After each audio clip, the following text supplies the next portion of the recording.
சூரியன் பாருங்க 10ஆம் இடத்துக்கு வருவது தொழில் வேலை முன்னேற்றத்தை கொடுப்பார். ஸோ இது மாதிரி டென்ஷன் ஆகி எதுக்கு ஆகிறோம் அப்படின்னா வேலையில ஒரு முன்னேற்றத்துக்காக, தொழில் அமைப்பதற்காக, ஒரு பிஸ்னஸ் செட் பண்றதுக்காக, நம்ம வந்து ஒரு முனைப்போட செயல்படக்கூடிய அமைப்புக்காக, ஒரு லாப நோக்குக்காக நல்ல விஷயங்கள் செய்து முடிக்கக்கூடிய ஒரு மாதமாக வருகிறது. ஏன்னா சூரியன் பாருங்க மாதத்தின் செகண்ட் ஹாஃப்ல இருந்து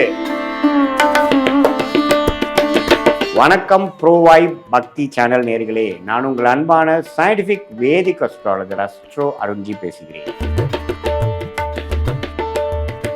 பாருங்க, துலாம் ராசிக்கு சனி 6ஆம் இடத்திலே நீடித்திருக்கிறார். குரு ஜூன் மாதத்துக்கே வந்து குரு பயிற்சி ஆயிடுச்சுன்னு உங்களுக்கு தெரியும். ஸோ குரு வந்து 10ஆம் இடத்துக்கு வந்து 2, 4, 6ங்கிற ஒரு அருமையான பாவங்களை நேரடியாக பார்க்கிறார். ஸோ அது நல்ல அமைப்பு. எப்பவுமே 2ங்கிற தனஸ்தானம், குடும்பஸ்தானம், வாக்குஸ்தானம், 4ங்கிறது இடம், வீடு, வண்டி, வாகனம், வியாபாரம், தாயார், 6ங்கிறது கடன், அடுத்தவங்க பணம், நோய், பம்பு வழக்கு, அந்த விஷயம் பார்க்குறார். ஸோ இது பார்த்தீங்கன்னா பண விஷயத்துக்கு நல்லது. கடன் மூலமாக சில பிரச்சனைகள் சால்வ் பண்ணிக்கலாம், அல்லது வரவேண்டிய பணம் வந்து சால்வ் பண்ணிக்கலாம். அப்படிங்கிற மாதிரி பண போக்குவரத்துக்கு நல்ல ஒரு அமைப்பு துலாம் ராசிக்காரர்களுக்கு இந்த வருஷம் ஃபுல்லாக கொடுக்க போகுது. அதுல ஜூலை மாதமும் ஒரு நல்ல மாதமாக தான் வரப்போகிறது தெரியுது. ராகு 5ஆம் இடத்திலும் கேது 11ஆம் இடத்திலும் இருக்கும் பொழுது குழந்தைகளுக்காக சில மெனக்கெடுதல், பூர்வீக விஷயங்கள், லாப நோக்குக்காக சிலது, நம்ம குழந்தைங்களோட முன்னேற்றத்துக்காக, படிப்பு விஷயத்துல, வியாபாரம் விஷயத்துல, அதாவது அவங்களுக்கு செட் பண்ணி கொடுக்கக்கூடியது, தொழில், வேலை, அதெல்லாம் வந்து நம்ம கொஞ்சம் மெனக்கெடுவோம். ஸோ துலாம் ராசிக்காரர்களுக்கு ஓரளவுக்கு அந்த ஆண்டு கிரகத்தின் அமைப்பு ஒன்றும் தப்பு இல்லை. குறிப்பா சனி 6ல் இருக்கிறது ரொம்ப ஒரு பாதுகாப்பு. இப்ப பாருங்க, மாத கிரகமாகிய ராசி அதிபதியாகிய சுக்கிரனே 11ஆம் இடத்துக்கு வரார். எப்போ? 2வது வாரத்திலிருந்து 10ல் இருக்கக்கூடிய சுக்கிரன் 11ங்கிற சிம்மத்துக்கு வரார். அதுவும் நல்ல விஷயம்தான். சிம்மத்துல வந்து சுக்கிரன் பகை பெற்றிருந்தாலும் 11ஆம் இடத்துல இருக்கும் பொழுது அவ்வளவு ஒன்றும் அஃப்ளிக்ஷன் வராது.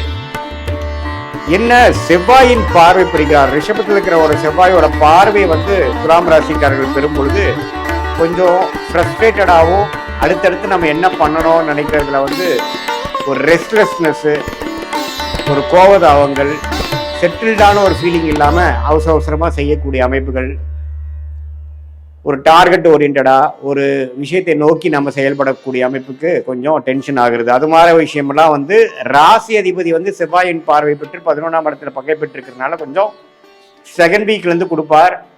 சூரியன் பாருங்க 10ஆம் இடத்துக்கு வருவது தொழில் வேலை முன்னேற்றத்தை கொடுப்பார். ஸோ இது மாதிரி டென்ஷன் ஆகி எதுக்கு ஆகிறோம் அப்படின்னா வேலையில ஒரு முன்னேற்றத்துக்காக, தொழில் அமைப்பதற்காக, ஒரு பிஸ்னஸ் செட் பண்றதுக்காக, நம்ம வந்து ஒரு முனைப்போட செயல்படக்கூடிய அமைப்புக்காக, ஒரு லாப நோக்குக்காக நல்ல விஷயங்கள் செய்து முடிக்கக்கூடிய ஒரு மாதமாக வருகிறது. ஏன்னா சூரியன் பாருங்க மாதத்தின் செகண்ட் ஹாஃப்ல இருந்து கடகத்துக்கு வந்து துலாம் ராசிக்கு 10ஆம் இடத்துல சூரியன் வந்து வேலை, தொழில முன்னேற்றத்தை கொடுக்கிறார்.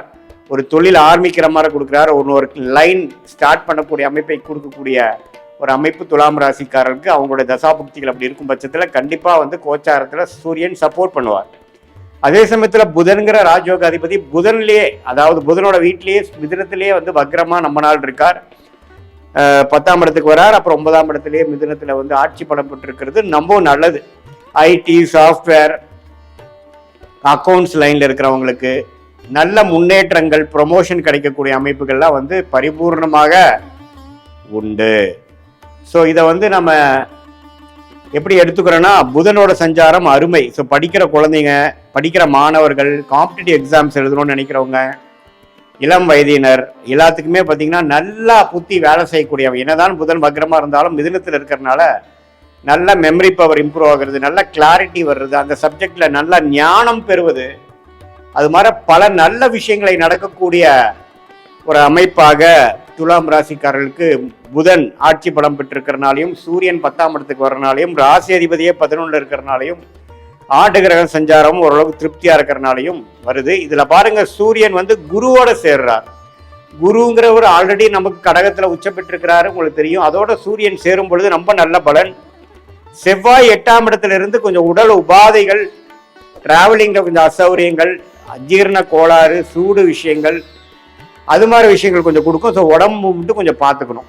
ஏன்னா லக்னாதிபதியை வந்து 8ஆம் இடத்துல இருக்கக்கூடிய செவ்வாய் பார்க்கறதுனால உடல் உபாதைகள் விஷயங்கள் மட்டும் கொஞ்சம் கேர்ஃபுல்லாக இருக்கணுமே ஒழிய மற்றபடி சுக்கிரன் புதன் சூரியன் இருக்கக்கூடிய சஞ்சாரங்கள், சுக்கிரனோட சஞ்சாரங்கள் எல்லாமே இந்த மாதம் முழுவதும் துலாம் ராசிக்காரர்களுக்கு அடுத்த ஒரு முன்னேற்ற பாதையை கொடுக்கக்கூடிய, ஒரு ஒளியை கொடுக்கக்கூடிய, அடுத்த லெவல் நம்ம ஜெயிக்கக்கூடிய அமைப்புக்கு ஒரு ஃபவுண்டேஷனாக ஒரு அடிப்படையை கொடுக்கக்கூடிய ஒரு மாதமாக துலாம் ராசிக்காரர்களுக்கு 2026 ஜூலை மாதம் வருகிறதுங்கிறது நம்ம ஏற்றுக்க தான் வேணும். அந்த டைமை நல்லா யூஸ் பண்ணிக்கணும் துலாம் ராசிக்காரர்கள். இது ஒரு பொதுவான பலனே தவிர உங்களுடைய ஜென்ம ஜாதகத்தில் நீங்கள் எந்த தசாபுக்தி போயிட்டு இருக்கு, உங்களுடைய பிறந்த தேதி, பிறந்த நேரம், பிறந்த ஊரை வைத்து வரக்கூடிய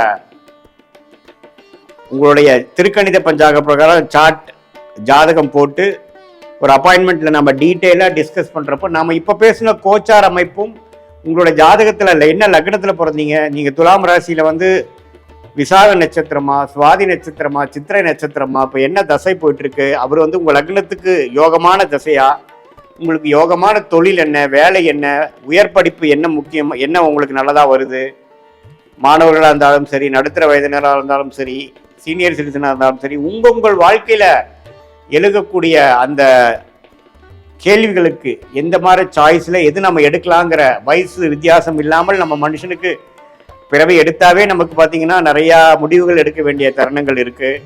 அந்தந்த தருணங்களில் கரெக்டான முடிவுகளை எடுக்கும் பொழுது நம்ம கர்மாவின் படி என்ன நமக்கு சரியா வருமோ அதுக்கு நம்ம தேர்ந்தெடுத்து எடுக்கும் பொழுது தேவையற்ற பண விரயங்கள், தேவையற்ற சமய விரயங்கள், டைம் வேஸ்ட், அதெல்லாம் அவாய்ட் பண்ணி என்ன நமக்கு நல்லா வருமோ, எது நமக்கு பிராப்தமா இருக்கோ அதை செய்யும் பொழுது எதிர்நீச்சல் போடாமல் எளிதாக நம்ம வாழ்க்கையில் முன்னேற்றத்தை அடைந்து, அது ஃபினான்ஷியல் பெனிஃபிட்ஸாக இருந்தாலும் சரி, ப்ரொஃபஷனலில் ப்ரொமோஷன் ஆகிற மாதிரி இருந்தாலும் சரி, பேரும் புகழும் கிடைக்கிற மாதிரி இருந்தாலும் சரி, திருமணம் விஷயங்களாக இருந்தாலும் சரி, நமக்கு லேட் மேரேஜா, ஏர்லி மேரேஜா, அரேஞ்ச் மேரேஜா, காதல் திருமணமா, எது மாதிரி விஷயங்கள் நமக்கு காட்டுது, எப்போ நம்ம எது பண்ணுறது நல்லது, குழந்தை பேர் எதிர்பார்த்து கொண்டிருக்கக்கூடிய தம்பதியினருக்கு எது மாதிரி டைமில் நல்ல விஷயங்கள் வருது, ட்ரீட்மெண்ட்டோட பண்ணணுமா, ட்ரீட்மெண்ட் இல்லாமையே வர்றதுக்கு வாய்ப்புகள் உண்டா, உங்களோட 5ஆம் இடம் புத்திரஸ்தானம் எப்படி இருக்கு, புத்திரகாரகன் எப்படி இருக்கு, சுக்கிரன் எப்படி இருக்கு,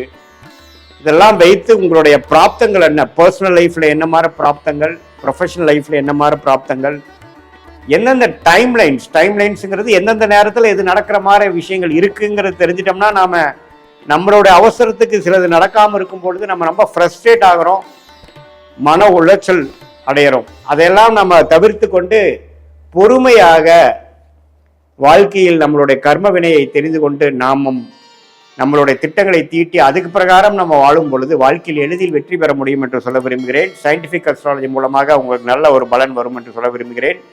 மீண்டும் மற்றொரு காணொளியில் சந்திப்போம். நன்றி, வணக்கம்.